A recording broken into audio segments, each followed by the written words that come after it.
మన ప్రభువును రక్షకునైన యేసుక్రీస్తు నామమున ఉదయకాల సమయంలో యేసు వైపు చూచుచు అనే ఆధ్యాత్మికమైన కార్యక్రమానికి వచ్చిన మీ అందరికీ నా హృదయపూర్వకమైన వందనములు తెలియచేస్తున్నాను. చాలా సంతోషం. ఈ దినము దేవుని సన్నిధిలో మనమందరము ఈ విధముగా సమకూర్చబడి దేవుని నామాన్ని స్తుతించుటకు, గణపరచుటకు, ఆయన ఉన్నతమైన నామమును స్మరించటానికి దేవదేవుడు మనకి ఇచ్చిన ఈ చక్కటి అవకాశమును ఆయుష్ను బట్టి దేవదేవునికి కృతజ్ఞతాస్తుతులు, స్తోత్రములు చెల్లించబద్ధమై ఉన్నాం. ప్రియులారా, మరి ఇంతవరకు దేవుని సన్నిధిలో మనము పాటలతోనూ మరి వాక్యములతోనూ ముందుకు సాగి ఉన్నాం. కొద్ది నిమిషాలు దేవుని వాక్యాన్ని మనం ధ్యానం చేసుకుందాం. కీర్తనల గ్రంథము, పరిశుద్ధ బైబిల్ గ్రంథంలో నుండి కీర్తనల గ్రంథం 130వ అధ్యాయము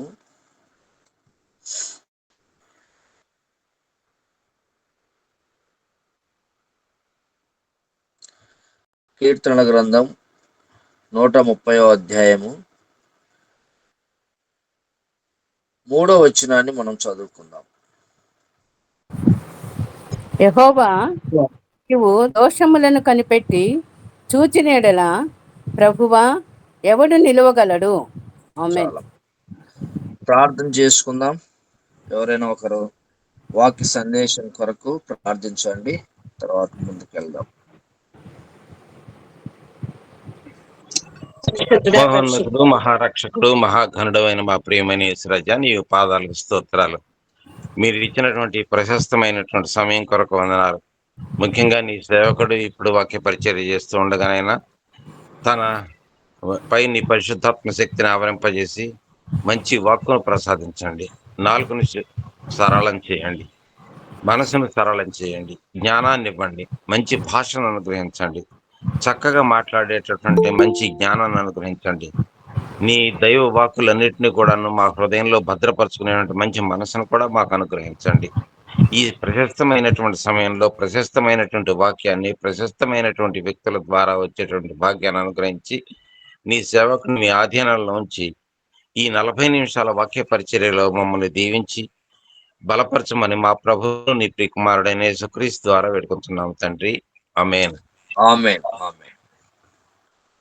ప్రార్థించిన కృపాచార్య గారికి, వాక్యమును చదివినిపించిన సిస్టర్ గారికి ప్రత్యేకంగా నా హృదయపూర్వకమైన వందనములు తెలియచేస్తున్నాను. ప్రియులారా, మరి మనం చదువుకున్నటువంటి వాక్య భాగంలో జ్ఞాపకం చేసుకున్నట్లయితే అక్కడ చాలా చక్కటి మాటలను మనం చూస్తాం. అవేంటంటే కీర్తనల గ్రంథం 130వ అధ్యాయము 3వ వచనంలో, యెహోవా, నీవు దోషములను కనిపెట్టి చూచిన యెడల ప్రభువా ఎవడు నిలవగలడు? మనము దేవుని దగ్గర నిలబడగలమా అనేది ఈ దినము ఒక ఆలోచన, ఒక క్వశ్చన్ మార్క్ అని మనం చెప్పుకోవచ్చు. దేవుని దగ్గర ఎవరు నిలబడగలరు? ఆయన దగ్గర ఎవరు నిలబడగలరు అనేది మరి ఈ ఉదయకాల సమయంలో మనము ప్రశ్నించుకోవాల్సినటువంటి అవసరత ఉన్నది. ఎందుకు దేవునితో మనము నిలబడలేం అంటే ఆయన దగ్గర మనము నిలబడలేము. ఎందుకు మనం నిలబడలేము అనేది మనం ఆలోచన చేసుకోవాలి. ప్రియులారా, మరి దేవుని సన్నిధికి వచ్చిన మనం అందరము కూడా, దేవుని ఆరాధిస్తున్న మనం అందరము కూడా దేవుని సన్నిధానంలో నిరంతరము దేవునితో సహవాసము చేయుచు మరి ఆధ్యాత్మికముగా మనము పయనిస్తున్నటువంటి ఈ ప్రయాణములో దేవుడు మనతో లేకపోతే, నేను గత వారం కూడా ఇదే మరి టాపిక్ మీద వెళ్ళినట్టుగా ఉన్నాను. దేవుడు మనతో కూడా ఉండకపోతే, మనము ఆయనతో ఉండకపోతే మన ప్రయాణం అంత వ్యర్థమైపోతుందని మనం గుర్తించుకోవాలి.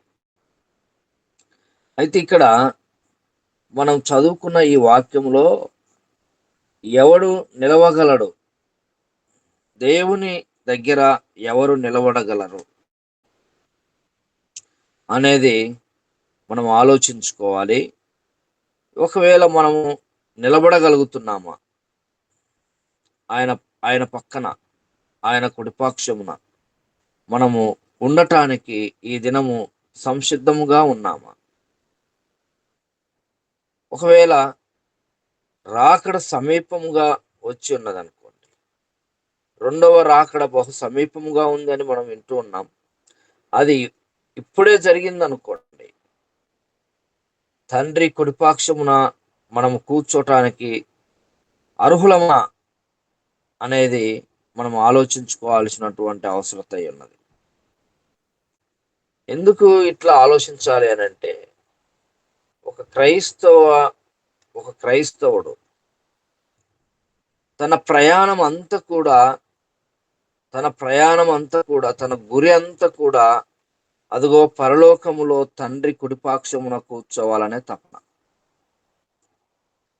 అందుకనే యేసుక్రీస్తు ప్రభువారు తన శిశువులందరినీ కూడా పిలిపించి మరి ఆరోహణమైపోతూ వారితో అన్నాడు, మీరు సువార్తను ప్రకటించండి, బూదిగంతముల వరకు సువార్తను ప్రకటించండి, నేను మీ కొరకు స్థలమును సిద్ధపరచటానికి వెళుతున్నాను అని అంటాడు. ఆ స్థలము ఎక్కడయ్యా అని అంటే, మరి తండ్రి కుడిపాక్షమున యేసుక్రీస్తు ప్రభువారు ఉంటారు, ఆయనతో పాటు మనం ఉంటాం. ఆయనతో పాటు మనము కూడా తండ్రి కుడిపాక్షమున కూర్చొని ఉంటామండి. ఈ గొప్ప ధన్యత ఎవరికి వస్తుంది అని అంటే, కేవలము క్రైస్తవులకు లేక దేవుణ్ణి సంపూర్ణంగా విశ్వసించిన వారికి, దేవుని అడుగుజాడల్లో నడిచిన వారికి, దేవుని యందు భయభక్తులు కలిగి జీవించిన వారికి, సంపూర్ణముగా తమ జీవితములను దేవునికి సమర్పించుకున్న వారికి మాత్రం. మరి ఇక్కడ మనం చూస్తున్నాము, ఎవరు నిలబడగలరు ఆ కుడిపాక్షమున, ఆ తండ్రి మరి ఆ కుడివైపున మరి ఎవరు నిలబడగలరు? ఒకసారి మనం ఆలోచిస్తే ఎజ్రా గ్రంథము 9వ అధ్యాయము 15వ వచనంలోనికి మనం వెళ్తే, ఎజ్రా గ్రంథము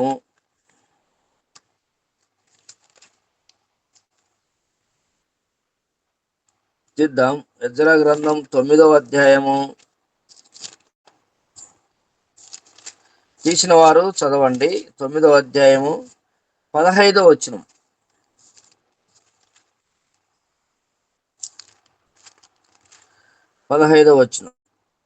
యెహోవా ఇశ్రాయేలు దేవా, నీవు నీతిమంతుడవై ఉన్నావు, అందువలననే నేటి దినమున ఉన్నట్లుగా మేము శేషించి నిలుచుతున్నాము.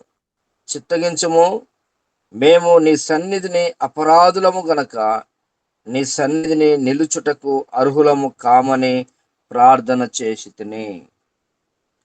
దేవుని పక్షాన, దేవుని కుడిపాక్షమున లేక దేవుని దగ్గర ఒక మనిషి ఎందుకు నిలబడలేకపోతున్నాడు అనంటే, దేవుని దగ్గర ఒక వ్యక్తి ఎందుకు నిలబడలేకపోతున్నాడు అనంటే, ఇక్కడ ఎజ్రా చాలా స్పష్టముగా తెలియజేస్తున్నాడు.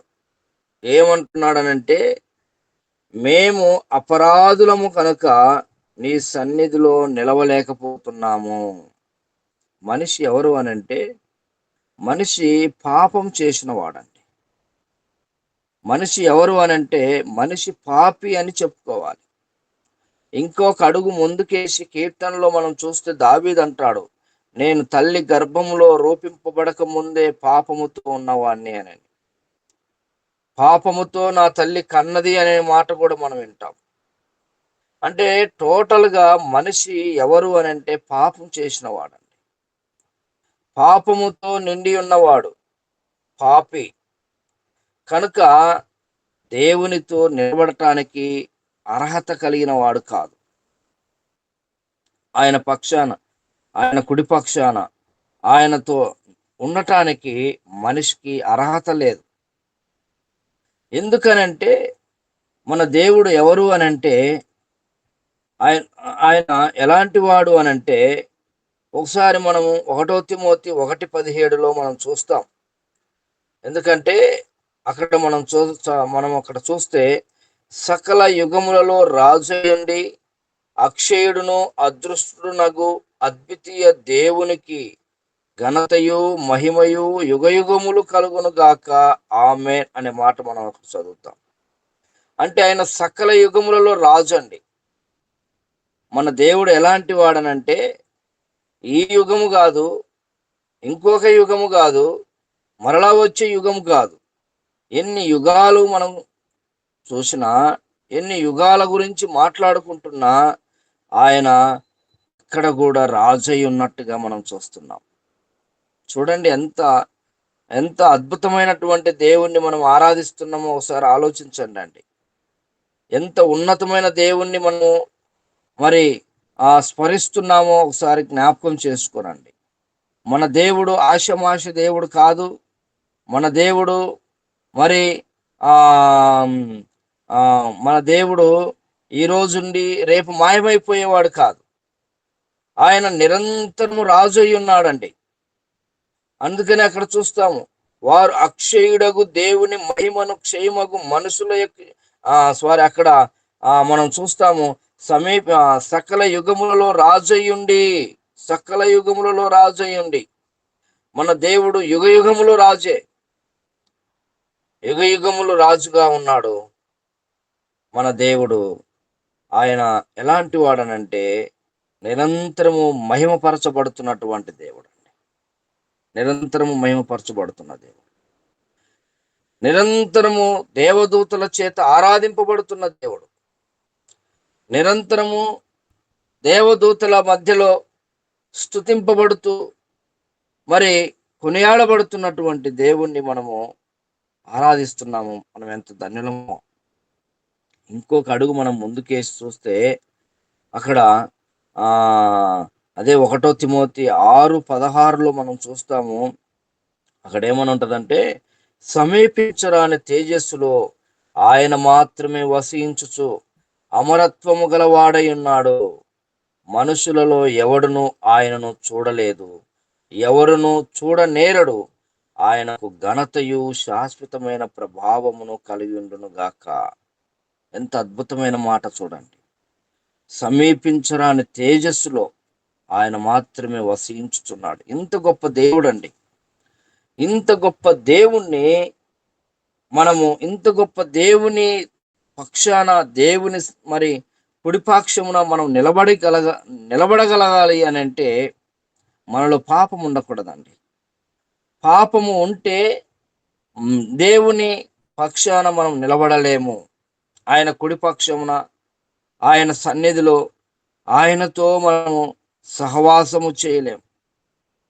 అందుకనే మనం నిర్గమకాండంలోనికి వెళ్తే, నిర్గమకాండంలో మోషేతో మాట్లాడుతూ ఉంటాడు. అక్కడ 19వ అధ్యాయము మనం చూస్తే, నిర్గమకాండము 19వ అధ్యాయము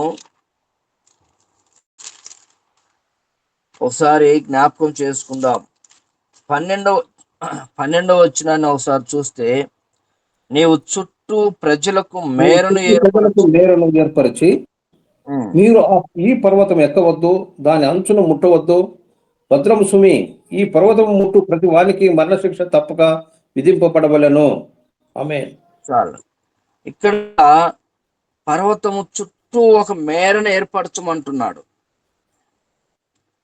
ఎవరే కానీ ఆ పర్వతాన్ని ముట్టడానికి వీల్లేదంటున్నాడు. ఎవరి గురించి అనంటే ఇశ్రాయేల్ ప్రజల్లో ఉన్న పెద్దల గురించి ఇక్కడ మాట్లాడుతున్నాడండి. ఇంకా ఆశ్చర్యం ఏంటనంటే, మోషేనేమో పర్వతం పైన ఉన్నాడు. మరి ఇశ్రాయేల్ ప్రజలందరూ కానీ, వాళ్ళ పెద్దలు కానీ, వారందరూ కూడా పర్వతం కింద ఉన్నారు. ఏ పర్వతం అయితే మోషే ఎక్కగలిగాడో ఆ పర్వతం గురించి దేవుడు మాట్లాడుతున్నాడు. ఏంటనంటే ఈ పర్వతాన్ని ఏ మనిషి కూడా ముట్టడానికి వీల్లేదు. చూడండి, ఎవరి ఇశ్రాయేల్ ప్రజలని ఆలోచిస్తే వారు ఈ పర్వతం దగ్గరికి రాకముందు ఎర్ర సముద్రాన్ని దాటారండి. వీళ్ళు ఎర్ర సముద్రాన్ని దాటారు, మన్నాను తిన్నారు, బండతో నీళ్లు తాగారు బండ దగ్గర. ఇంకా 10 తెగుళ్లను చూశారు. ఐగుప్తీలకు వచ్చినటువంటి 10 తెగుళ్లను వీరు కనులారా చూశారు. ఇంత గొప్ప అద్భుతమైనటువంటి ఆశ్చర్యకరమైనటువంటి ఆ మెరాకిల్ అద్భుతాలన్నిటిని చూశారు. కానీ వారికి ఆ పర్వతాన్ని ముట్టడానికి అర్హత లేకుండా పోయింది. ఎందుకు అనంటే అద్భుతాలు చూసినంత మాత్రాన, అద్భుతాలు తమ జీవితంలో జరిగినంత మాత్రాన దేవుడు వారి యొక్క జీవితంలో ఉంటాడు అనుకోవడం అసంభవం. ఎప్పుడు దేవుడు వారి జీవితంలో ఉండగలుగుతాడు అనంటే అద్భుతాలు జరగవచ్చు, వారి జీవితంలో అద్భుతాలు జరగవచ్చు, కానీ వారు దేవునికి తమ జీవితాలు అర్పించుకోవాలి. తమ జీవితాలను సంపూర్ణంగా దేవునికి సమర్పించుకోగలిగే గొప్ప సమర్పణ కలిగి ఉండాలండి. ఇక్కడ మనం చూస్తే ఇశ్రాయేల్ ప్రజల్లో ఉన్న ఆ యొక్క పెద్దలు కూడా, ప్రతి గోత్రం నుండి వచ్చినటువంటి పెద్దలందరూ కూడా ఆ యొక్క పర్వతాన్ని ముట్టకూడదని చెప్పి దేవుడు సెలవిస్తున్నాడు. పొరపాటున ఎవరైనా ముట్టారా, వారు మరి అక్కడ వారు ముట్టినప్పుడు వారికి వచ్చేటువంటి రిజల్ట్ ఏంటి అని అంటే వారికి మరణ శిక్ష తప్పక విధింపవలెను. ఎంత కఠినమైనటువంటి శిక్ష చూడండి. ప్రియులారా, దేవుని బిడ్డలారా, ఈ ఉదయకాల సమయంలో మనము జ్ఞాపకం చేసుకోవాల్సినటువంటి విషయం ఏంటనంటే మన జీవితంలో దేవుడు ఎన్నో అద్భుతాలు చేస్తాడండి. ఆయనలో ఉన్నటువంటి మంచి గుణలక్షణం ఏంటనంటే నువ్వు ప్రార్థిస్తే వెంటనే ఆయన కనికరం చూపే దేవుడు. మనం ప్రార్థిస్తే వెంటనే మన జీవితంలో ఆయన చేయవలసినటువంటి కార్యం చేస్తూ ఉంటాడు. తర్వాత ఆ కార్యము జరిగిపోయినాక, దేవుడు అద్భుతం చేసినాక మనం ఏం చేస్తుంటామంటే త్రొట్టిల్లిపోతూ ఉంటాం, తొలగిపోతుంటాం. ఇది ప్రతి మనిషిలో జరిగేటువంటి ఒక ప్రక్రియ. అప్పుడు మరలా దేవునికి దూరం అయిపోతాం. అయితే ఈ ఉదయకాల సమయంలో మనం తెలుసుకోవాల్సిన విషయం ఏంటనంటే మనిషి దేవునితో ఎందుకు నిలబడలేడు అనంటే మనిషి ఏమో పాపి, మనిషి ఏమో అపరాధం చేసినవాడు, మనిషి ఏమో శిక్షకు గురయ్యేవాడు, మనిషి ఏమో మరి మరణమునకు ఆహుతైనటువంటి వాడు. దేవుడేమో నిరంతరము రాజై ఉన్నాడు, ఆయన అక్షయుడై ఉన్నాడు, అద్వితీయ దేవుని కుమారుడై ఉన్నాడు, పాపము లేనివానిగా ఉన్నాడు, ఆయన నిరంతరము స్తుతింపబడుతున్నవాడు, ఆయన తండ్రి కుడిపాక్షమున కూర్చొని ఉన్నటువంటి మన దేవుడు. అందుకు అంత ఉన్నతమైనటువంటి దేవుని పక్షాన మనము నిలబడలేం. అయితే దేవుడు ఒక గొప్ప ఆశ్చర్యకరమైనటువంటి అవకాశాన్ని మనకి ఇచ్చాడండి. మనిషి దేవునితో నిలబడలేడు గనక, ఒక మనిషి దేవుని పక్షాన ఉండలేడు గనక ఆయనకు మనిషికి చాలా డిఫరెంట్ అవకాశం ఉంది గనక, అయితే దేవుడే ఏం చేశాడనంటే మనిషిని తన తనలో చేర్చుకోవటానికి, మనిషిని తన స్వాస్థ్యముగా చేర్చుకోవటానికి ఆయనే మనిషిగా ఈ లోకానికి వచ్చాడండి. ఆయనే ఒక మనిషిగా మానవుని స్వరూపమును ధరించి ఈ లోకానికి వచ్చినట్టుగా మనం చూస్తున్నాం. ఈ పాపముతో ఉన్న మనిషిని, అపరాధములతో ఉన్న మనిషిని, చచ్చిపోయిన స్థితిలో ఉన్న మనిషిని, దేనికి అర్హత లేనటువంటి ఈ మనిషి కొరకు దేవుడే మనుష్య కుమారునిగా ఈ లోకానికి వచ్చి మనందరి పాపముల నిమిత్తమై ఆయన కలవరి శిలువలో బలి అయినట్టుగా మనం చూస్తాం.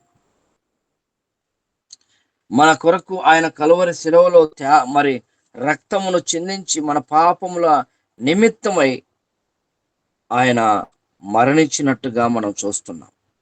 ఇది గొప్ప ధన్యత అండి. ఆయన మనిషిగా ఈ లోకానికి రాకపోతే దేవుని దగ్గరికి మనం వెళ్ళలేము, దేవునితో మనము నిలబడలేము. దేవుని దగ్గర ఆ మనోహరమైనటువంటి ప్రదేశంలో, ఆ ఉన్నతమైనటువంటి ప్రదేశంలో, ఆ యొక్క బంగారపు వీధులలో మనము తిరగలేం. ఎందుకనంటే మనిషికి దేవునికి చాలా వ్యత్యాసం అక్కడ కనపడుతుంది. దాన్ని తీసివేయటానికి యేసుక్రీస్తు ప్రభువారు ఈ లోకానికి వచ్చినట్టుగా మనం చూస్తున్నాం. ప్రియులారా, మరి ఇప్పుడు మనం ఎవరమనంటే విలువ పెట్టి కొనబడినటువంటి వారు. ఒకప్పుడు పాపులముగా ఉన్నాం, ఒకప్పుడు అపరాధములుగా ఉన్నాం, ఒకప్పుడు చచ్చిపోయిన స్థితిలో మనం ఉన్నాం. అయితే యేసుక్రీస్తు ద్వారా, ఆయన కార్చిన అమూల్యమైన రక్తము ద్వారా, ఆయన చిందించిన రక్తము ప్రోక్షణ ద్వారా మనము కడగబడిన వారిమై, క్రీస్తు రక్తములో కడగబడినటువంటి మనందరము కూడా మనం ఎవరమనంటే యేసుక్రీస్తుకు స్వాస్థ్యమై ఉన్న వారిని.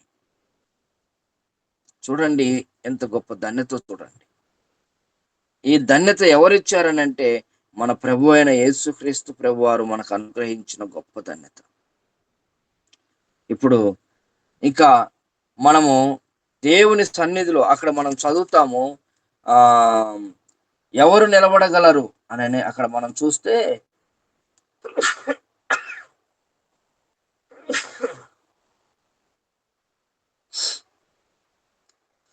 అందుకనే ఈ కీర్తనకారుడు ఏమంటున్నాడు ఇక్కడ అంటే 6వ వచనమును మనం చదివినప్పుడు, కావలి వారు ఉదయము కొరకు కనిపెట్టుట కంటే ఎక్కువగా నా ప్రాణము ప్రభువు కొరకు కనిపెట్టుచున్నది. కావలి వారు ఉదయము కొరకు కనిపెట్టుట కంటే ఎక్కువగా నా ప్రాకారము కనిపెట్టుచున్నది. నా ప్రకారము కనిపెట్టుచున్నది అంటే ఈ కీర్తనకారుడు ఏం తెలియజేస్తున్నాడనంటే ఆయన దగ్గర క్షమాపణ ఉంది, ఆయన దగ్గర స్వాస్థ్యం ఉంది కనుక నేను వాటి కొరకు కనిపెట్టుకొనుచున్నాను. మనం అందరము దేవుని కొరకు మనం కనిపెట్టే వారిగా ఉండాలండి. ఆయన యొక్క స్వాస్థ్యం కొరకు మనం కనిపెట్టే వారిగా ఉండాలి. ఆయన సన్నిధిలో మనం అందరము కనిపెట్టేవారు. ఎలా కనిపెడుతున్నారనంటే కావలి వారు నైట్ డ్యూటీ చేసేవారు చూడండి, ఉదయం కొరకు ఎంత కనిపెట్టుకుని ఉంటారో. ప్రతి క్షణము టైం చూసుకుంటూ ఉంటారు. ఎప్పుడు తెల్లారుద్దా అని చెప్పి కనిపెట్టుకొని చూస్తూ ఉంటారు. అలా దేవుని రాజ్యం కొరకు కూడా మనం అందరం కూడా కనిపెట్టే వారిగా మనం ఉండాలి. అలా కనిపెడుతూ ఉన్నప్పుడు దేవుడు మన యొక్క మన గురించి ఆయన ఆలోచించటానికి మరి అవకాశం ఉంటున్నదని మనం దేవుని వాక్యం ద్వారా మనం తెలుసుకోవాలి. అందుకనే రోమీలకు రాసిన పత్రిక 3వ అధ్యాయము 15వ వచనములో మనం చదువుతాము, రక్తము చిందించుటకు వారి పాదములు పరిగెత్తుచున్నవి, అయితే నాశనమును కష్టమును వారి మార్గములలో ఉన్నది.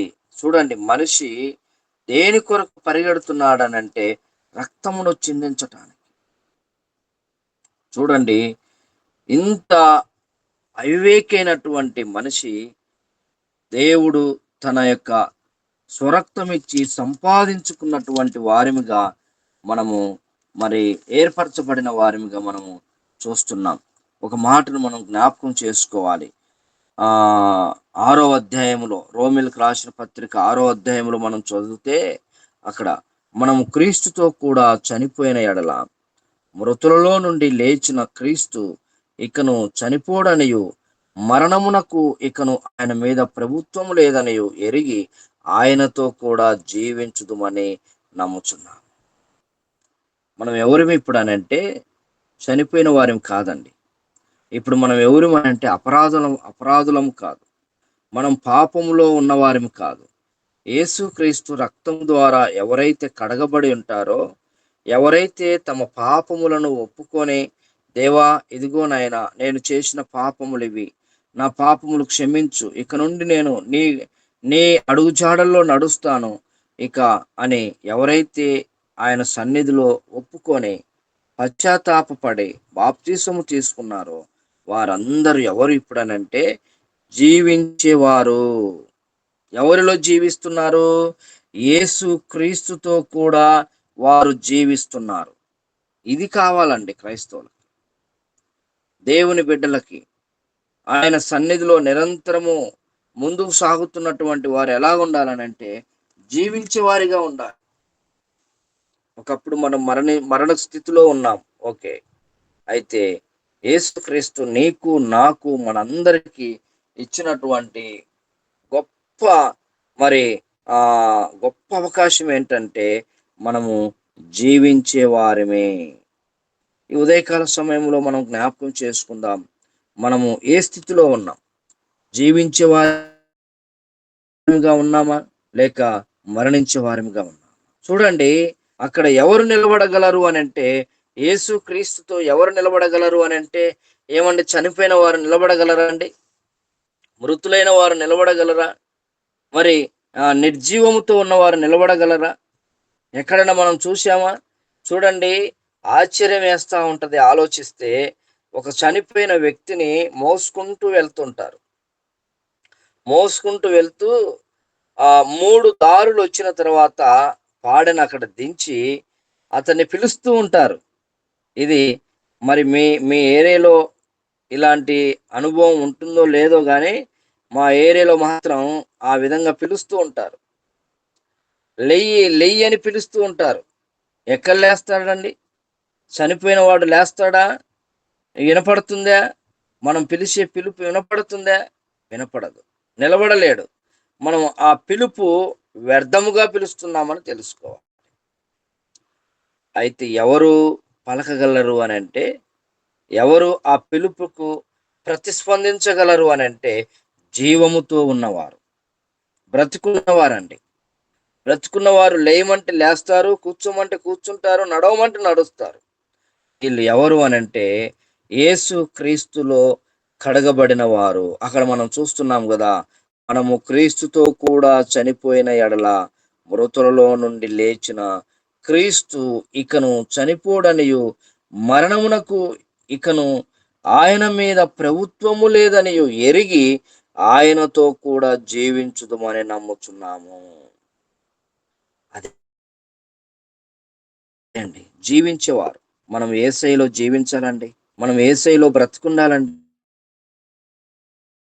మనం యేసయ్యలో నిరంతరము మనము ఆయన అడుగుజాడల్లో నడిచే వారిగా మనం ఉండాలి. యేసయ్యతో ఉండి కూడా మనము మృతులలో ఉంటే ప్రయోజనం ఏంటండి? మనం యేసయ్యతో ఉండి మనము పాపములు ఎవరికి కనపడకుండా రహస్య పాపములతో మనము జీవిస్తూ ఉంటే ప్రయోజనం ఏముంటుందండి? కనుక ప్రియులారా, దేవుని బిడ్డలారా, మనం జీవించే వారిగా ఉన్నామా, మృతులైన వారిగా ఉన్నామా? మృతులు ఆయన దగ్గర నిలబడలేరు, ఆయన దగ్గర నిలబడలేరు. అందుకనే ఎవరు ఆయనతో నిలబడగలరు? పాపముతో ఉంటే ఎవరు ఆయనతో నిలబడగలరు? ప్రియులారా, పాపము మనలో ఉంటే, అందుకని అక్కడ యెహోవా నీవు దోషములను కనిపెట్టి చూచిన ఎడల ప్రభువా ఎవడు నిలబడగలడు? దేవుడు దోషములను చూస్తే మనం నిలబడలేం. మనలో ఉన్న దోషములను ఆయన చూసే దేవుడు ఆయన మన దోషములను పట్టబయలుగా చేసేవాడు. నాకు తెలియకపోవచ్చు మీ పాపములేంటో, మీ పాపములేంటో నాకు తెలియకపోవచ్చు, నా పాపములేంటో మీకు తెలియకపోవచ్చు. అంటే నేను చేసే రహస్య కార్యములు మీకు తెలియకపోవచ్చు, మీరు చేసే రహస్య పాపములు నాకు తెలియకపోవచ్చు. ఒక మనుషులముగా ఒకరి యొక్క రహస్యాలు ఒకరికి చూసి కానీ మన దేవుడు రహస్యములను ఎరిగిన దేవుడు అండి. అవి 4 గోడల మధ్య చేసినా సరే, అవి రహస్యంగా చేసినా సరే, ఎక్కడ చేసినా సరే అవి దేవుడు కనిపెట్టగలడు. ఆయనకు మరి రహస్య ప్రదేశం అంటూ ఏముండదు. కనుక మన పాపములను మనం సంపూర్ణంగా ఒప్పుకోవాలి. ఒకటి.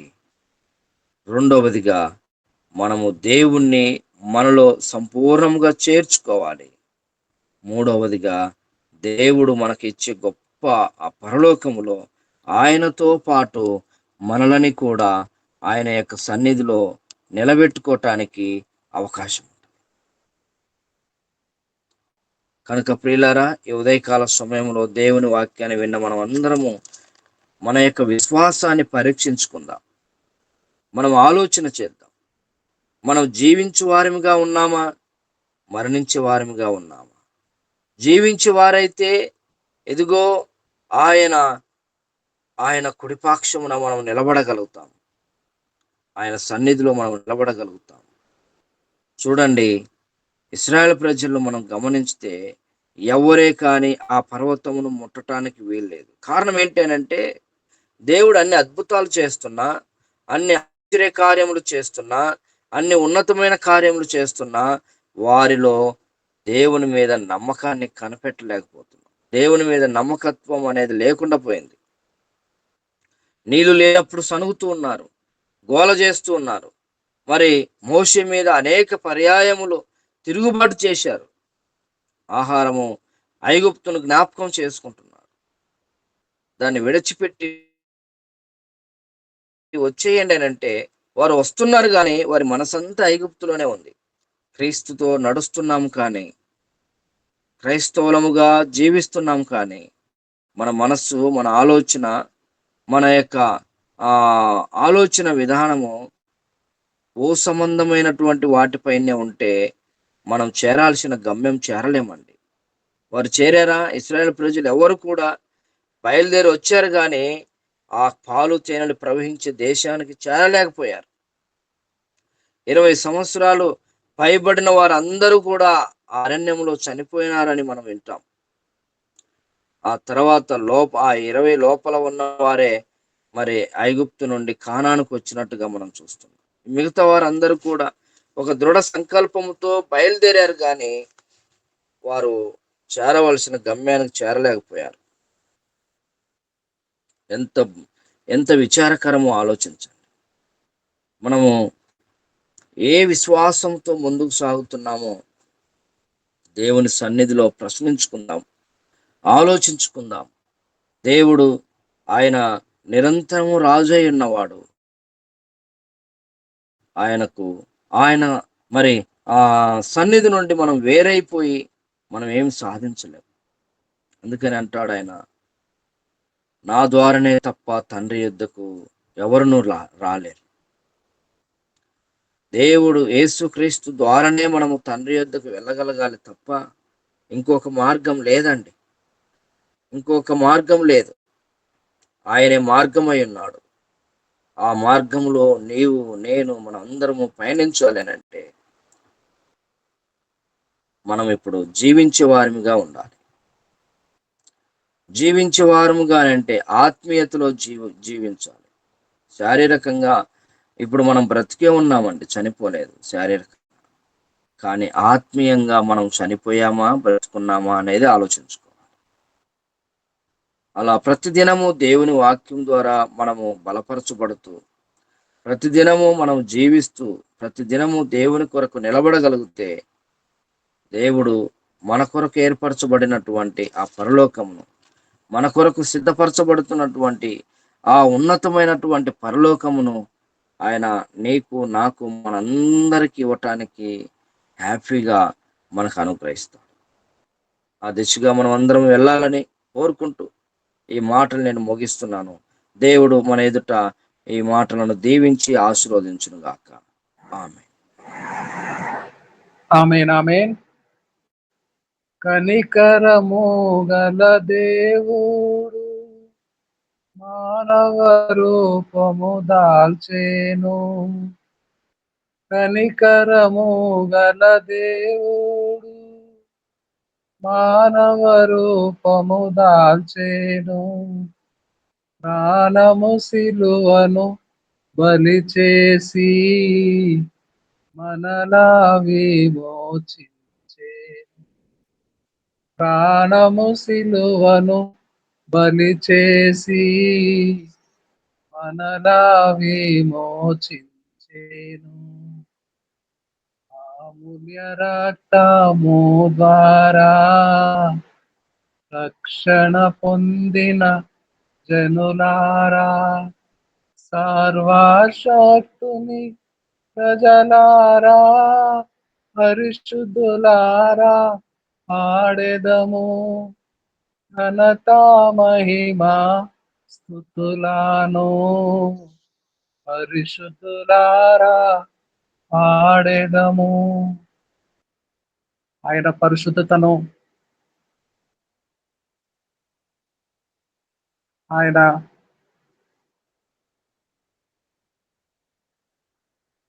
ప్రశస్తతను సన్మానిస్తూ పరిశుద్ధునిగా ఆయనను గుర్తిస్తూ ఉండేవారము. మన పాపములను అపరాధములను కడుగుకొని వారు జన్మతః కర్మతః పాపము పాపము పాపము మూటగట్టు. పాపముల నుంచి విడుదల పొందితేనే, పాపములను కడుగుకుంటేనే ఆ ప్రశస్తమైన రుధిర ధారలలో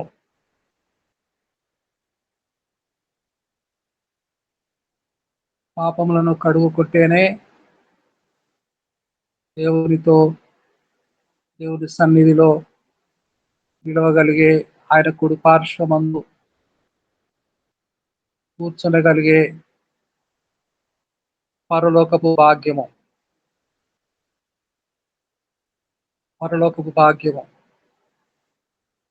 మనం పొందుతాము. చాలా చక్కగా, ప్రభువా నీవు దోషములను బట్టి చూస్తే ఎవడు నిలవగలడు? నిలుగెత్తి చాటించిన దైవజనుని బోధన మనం విన్నాం. దేవజనుని దేవోక్తులను మనం విన్నాం.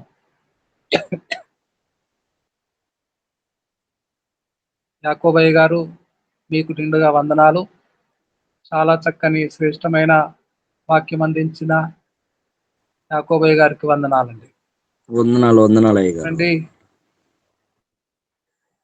రండి,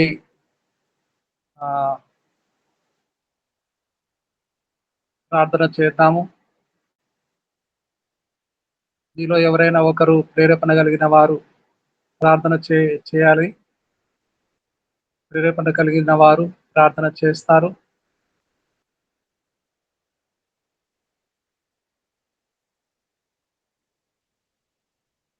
మీలో